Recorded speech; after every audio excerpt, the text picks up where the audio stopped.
Vaya.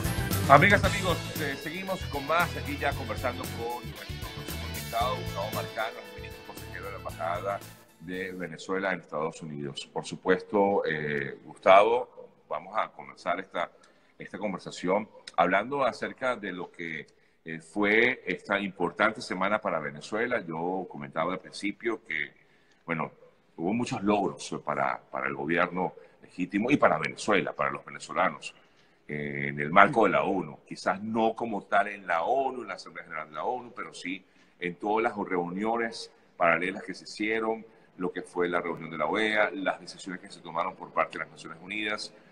Yo quisiera destacar en principio esto que ha ocurrido con respecto a Venezuela, Gustavo. Buenos días, Sergio, ¿cómo te va? Sí, ha Bien. sido una semana intensa de mucho trabajo, pero donde hemos logrado avances importantes en lo que es la lucha que estamos librando los venezolanos por reconquistar la libertad y restaurar la democracia de nuestro país. La semana pasada se inició con una reunión muy importante del órgano consultivo del TIAR, donde se acordaron medidas importantes de todos los países del hemisferio, que lo que hace es ratificar que el hemisferio está absolutamente alineado en torno a lograr la salida del régimen de Nicolás Maduro, que es la única, además, solución a lo que son los verdaderos problemas que se le están presentando ya no solo a los venezolanos, sino también a toda la región. Todo el problema migratorio, por ejemplo, es una consecuencia de un narcorrégimen que ha secuestrado el poder en Venezuela y que se ha venido y que ha venido influenciando a diversos países del hemisferio, y ya hay una posición prácticamente unánime en el hemisferio sobre que la única forma de solucionar todo lo que son la emergencia humanitaria compleja que padecemos los venezolanos, esa crisis migratoria que es producto de la emergencia humanitaria compleja que padecemos, es precisamente la salida del narcorrégimen. Las primeras acciones importantes que se anunciaron fue homologar todas esas sanciones que se vienen dando de países como Estados Unidos, Canadá. Todos los países acordaron homologarlas, acordaron además perseguir, respetando cada uno sus ordenamientos jurídicos, a todo lo que son los responsables de esta emergencia humanitaria compleja en cada uno de los países, y sobre todo tener un órgano común para todo lo que es la investigación, la sanción y la persecución de los responsables tanto de esta emergencia humanitaria compleja que padecemos como de aquellas personas que han estado apoyando a grupos guerrilleros y grupos terroristas, como ya se ha venido además comprobando y como se ha denunciado por países, en este caso como Colombia, que lo hizo en el marco de la Asamblea General de la ONU. Además hubo otro avance que es muy importante para nosotros, siempre lo hemos hablado, Sergio, que es fundamental para nuestra lucha, que Europa deje de darle beneficios de la duda al régimen, y se dieron los primeros pasos en este sentido. Europa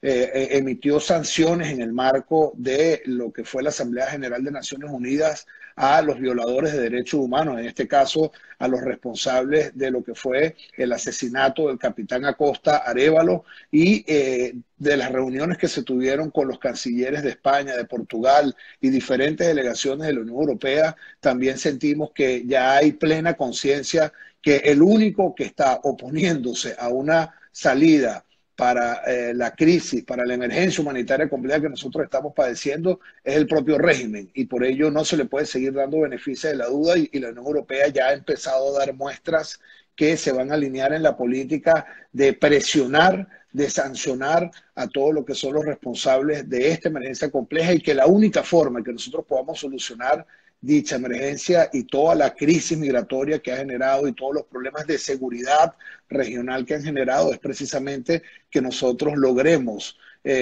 acabar y logremos salir del narcorrégimen que hoy en día padecemos. Y el tercer punto que resalto es la aprobación en el marco de la Asamblea General de la ONU de esta resolución que crea una misión internacional independiente para la investigación de los crímenes de lesa humanidad. Esto es un avance muy importante también en nuestra lucha, Sergio. Ya esta misión internacional además va a sustentar todo lo que han sido las denuncias que el informe de la alta comisionada para los derechos humanos de la ONU, Michelle Bachelet, recogió ya en 2 oportunidades, y esta misión internacional además tiene la potestad de sustentar lo que es la investigación que viene realizando la Corte Penal Internacional para enjuiciar al régimen por delitos de lesa humanidad. Ahora, precisamente hablando de esa misión internacional de la ONU, ¿tendría o tendrá acceso esta misión a Venezuela?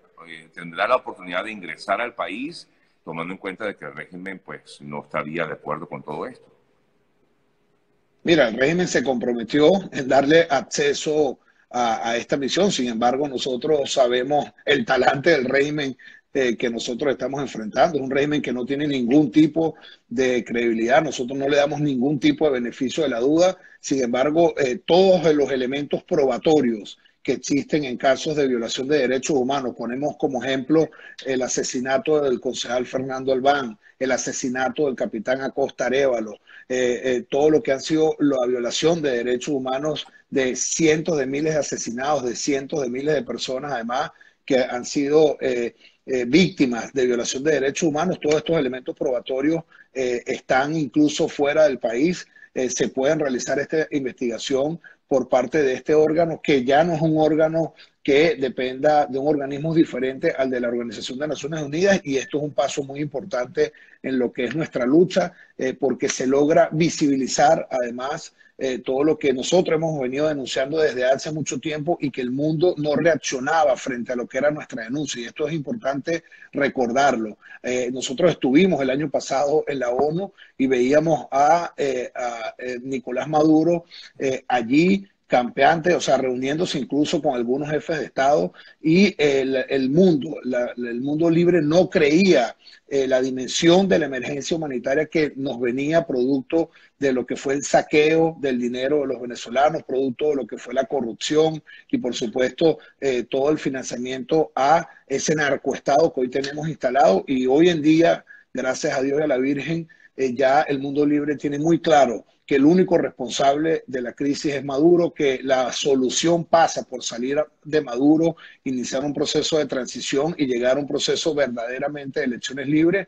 Y creo que a partir de estas próximas semanas nosotros vamos a ver, sobre todo de la Unión Europea, que era de quien necesitábamos ese convencimiento, que ya no se le puede seguir dando beneficio de la duda, que ya el régimen se ha burlado lo suficiente de la comunidad internacional, que nos llevaron o nos solicitaron ir a un proceso de negociación en Noruega, y el régimen simplemente se paró de la mesa cuando había una propuesta concreta por parte de la delegación del presidente legítimo, Juan Guaidó, y por ello aquí lo que hay es que avanzar en lograr la salida del régimen para que nosotros podamos solucionar esta emergencia que estamos padeciendo los venezolanos. Gustavo, conversamos, amigas y amigos, con Gustavo Marcano, ministro consejero de la Embajada de Venezuela ante Estados Unidos.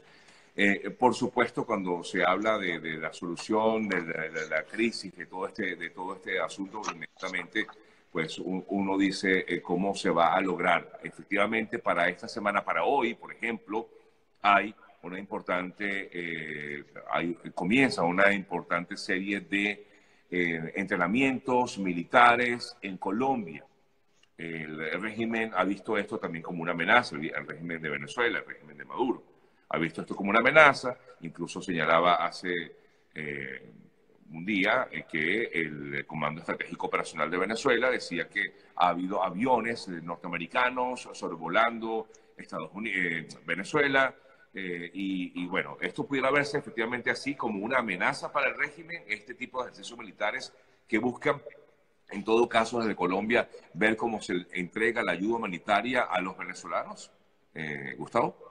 Mira, esta es una decisión soberana, en este caso de Colombia, todo lo que son los ejercicios militares que está realizando conjuntamente con los Estados Unidos. Lo importante para los venezolanos es que hay la determinación del mundo libre de llegar a una solución, y la solución pasa por la salida del régimen de Nicolás Maduro. Y lo más importante, que fue un mensaje además que se transmitió, Sergio, con total claridad: el peor escenario para los venezolanos y para el mundo democrático, para los países que tienen libertad y que tienen democracia, no es precisamente que no suceda nada en Venezuela. Y creo que eso quedó muy claro para todos, porque Pero lo ¿cómo peor que que no nos suceda nada? Explícate un poquito allí, por favor.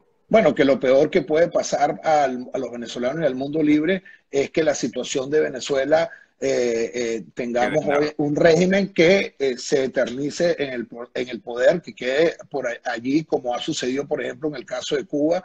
Y eso es un mensaje muy claro de que nosotros hemos transmitido a todos los países del mundo libre en el marco de las Naciones Unidas y que el Nicolás Maduro y que el narcorrégimen que él dirige han sido los únicos que le han cerrado las puertas a todas las opciones de negociación que nosotros hemos planteado para llegar a una solución pacífica de este conflicto. Así que lo más importante es la determinación que hay de todos los países, por supuesto liderados por Estados Unidos, de todos los países del hemisferio, los países de Europa que empiezan a sumarse. Vamos a ver en las próximas semanas, además, Sergio, la ampliación de la coalición de países que apoyan al gobierno legítimo y a los venezolanos en esta lucha que estamos librando por reconquistar la libertad y veremos acciones muy importantes los próximos días además para incrementar la presión contra el régimen, la persecución a los verdaderos responsables de lo que es la emergencia humanitaria y por supuesto la persecución a aquellas personas que se han prestado para financiar o para dar soporte político a un grupo que ni siquiera ya es una dictadura formal, no estamos hablando de un Estado fallido, estamos hablando de un narcorrégimen que está secuestrando a Venezuela y que ya pretende además expandir su operación para diferentes países del hemisferio y eso el mundo libre no lo va a permitir. O sea que es factible que en los próximos días conozcamos que hay más países que apoyan al gobierno interino de Guaidó.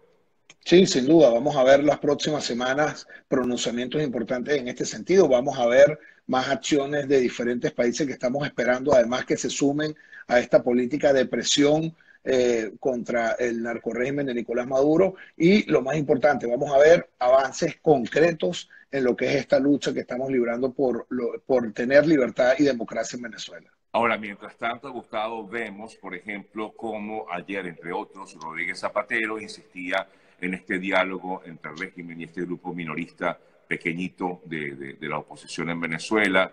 Dice que es la manera, dice él, que es la manera de lograr la salida de la crisis. Bueno, insisten en lo mismo. Y yo te pregunto, Gustavo, porque hemos visto que efectivamente este diálogo, como ustedes lo acaban de decir, Maduro se paró de la mesa y ellos son los que no han permitido que se avance en ese sentido. Le preguntaba la semana pasada al presidente Guaidó con respecto al tema de una posibilidad de un nuevo diálogo. ¿Existe ese planteamiento? ¿Pudieran sentarse ustedes nuevamente con ellos, con el régimen?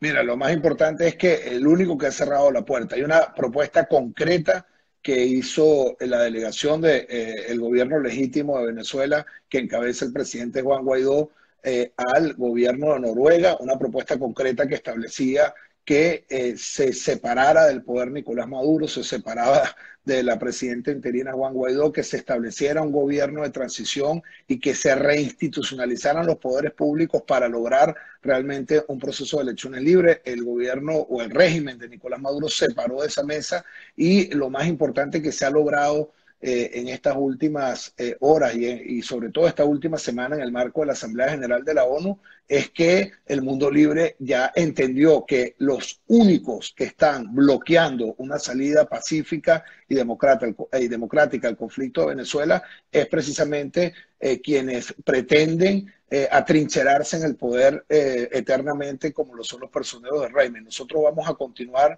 en nuestra política de presión. Nosotros vamos a continuar sumando apoyos a la causa de la libertad y lo más importante, vamos a continuar demostrándole al mundo libre que al régimen no se le puede seguir dando un beneficio de la duda. Ya se ha burlado lo suficiente de la comunidad internacional y aquí lo que queda es pasar a la política de presión para que nosotros podamos lograr el quiebre del régimen y podamos ir a un proceso realmente de transición que nos conlleve a elecciones libres. Quiero tocarte dos cositas más, Gustavo. La primera de ellas, mucha gente me ha comentado, me ha preguntado acerca de María Gabriela Chávez. ¿Qué se sabe de ella? Supuestamente, al parecer, salió desde Estados Unidos y estaría en Venezuela. ¿Tienen información ustedes? No, María Gabriela Chávez tiene desde hace mucho tiempo, ya aproximadamente 6, 7 meses, no está acreditada ante la misión de la Organización de Naciones Unidas. Es decir, no está en los Estados Unidos porque los únicos representantes que están hoy en día en Estados Unidos son los que están acreditados ante la ONU, porque es una acreditación que no depende en este caso de los Estados Unidos, sino de este órgano que es un órgano multilateral, por lo cual no ha estado en los Estados Unidos y no sabemos realmente dónde está. Veíamos imágenes el fin de semana que se encontraba en Caracas, pero no ha estado dentro de la delegación desde hace ya algún tiempo, por lo cual no podía estar en los Estados Unidos desde hace meses. Ya. Y por el otro lado, Gustavo, bueno, esto que ocurrió también el fin de semana, creo que fue el viernes, si no me equivoco, con respecto a tu familia. Bueno, así como ocurrió contigo, ha ocurrido con muchos otros que se encuentran fuera de Venezuela, que han arremetido contra propiedades y viviendas que hay en Venezuela, de ustedes que están fuera del país. Bueno, una situación nada cómoda para ninguno, ¿no, Gustavo? Sí, nosotros el día jueves pasado recibimos la noticia que una comisión del SEBIN con la presencia de un fiscal nacional se encontraba en Residencias Puerto Bahía, en el Lechería Estado Anzoátegui, donde está, digamos, mi vivienda principal. Allí solicitaron que se abriera el apartamento, que contactaron a la persona que estuviese en el apartamento, en este caso de mi propiedad. Obviamente no había nadie y el SEBIN procedió sin la presencia de testigos, no permitieron que estuviese nadie de testigo, rompieron la puerta, hicieron un allanamiento como lo que hace el régimen absolutamente ilegal y al margen de la Constitución y sellaron el apartamento, es decir, cerraron, cambiaron cerraduras del apartamento y Como si fueran los dueños, pues. como si fueran ellos los dueños y simplemente además se llevaron detenidos a los vigilantes del condominio que nada tenían que ver ni con el procedimiento ni con lo que estaba sucediendo. Es importante destacar, no había presencia de testigos, ellos desalojaron incluso a los vecinos de los departamentos que estaban al lado del mío y bueno, forma parte, Sergio, lo hemos vivido. Yo cuando recibí esa noticia, yo estaba en un acto en donde participaban víctimas de violación de derechos humanos, como la esposa, por ejemplo, del concejal Fernando Albán. Obviamente ese tipo de noticias a uno no dejan de impactarlo, pero yo volteaba al lado y veía a una señora que le mataron a su esposo sin ningún tipo de explicación. Luego en la tarde estuve con la señora Minta Pérez, madre de Oscar Pérez, y decía, bueno, hay personas que realmente le ha pasado peor y nosotros nos toca seguir luchando y lo que tiene que saber el régimen es que nosotros nada nos va a detener en nuestra lucha por la libertad, no nos van a amedrentar, no nos van a detener en lo que es el anhelo que tienen millones de venezolanos, que es lograr la libertad y la democracia en Venezuela. Gustavo, agradecido siempre, ¿no?, por este contacto y como siempre por haber aceptado el poder hablar contigo pues, en la mañana de hoy. Un fuerte abrazo y seguimos pendientes. Siempre a la orden, hermano. Un abrazo. Buenos días. Gustavo Marcano, amigas, amigos, ministro consejero de Venezuela, de la Embajada de Venezuela en Estados Unidos. Seguimos en breve con más de nuestro programa del día de hoy. Ya venimos.